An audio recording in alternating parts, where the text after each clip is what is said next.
All right, this is a quick recap of day 3 of my paper airplane summer camp recap. Here's some things that we did. So we made ninja stars today. The biggest hit seems to be two things, these hoop gliders. So like these hoop gliders are pretty amazing and simple to make. Yeah, they have to be lightweight paper though. And they like glide, we go to the stairwell. We put tails on them and they fly. And these hoop gliders, these are kind of like amazing that actually flies.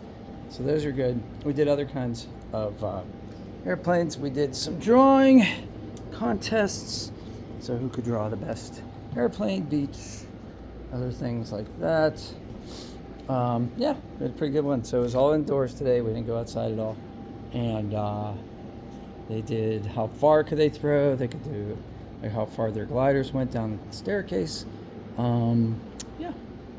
And we watched some music videos from the 80s because that's the only thing that's safe for school.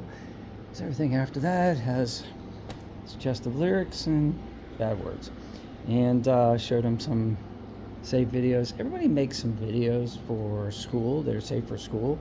I think from now on I'm going to make content safe for school. And I'm going to put a hashtag school safe.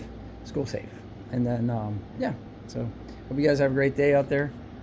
I'll tell you what happens on day 4 if I remember to record this. All right. Take care.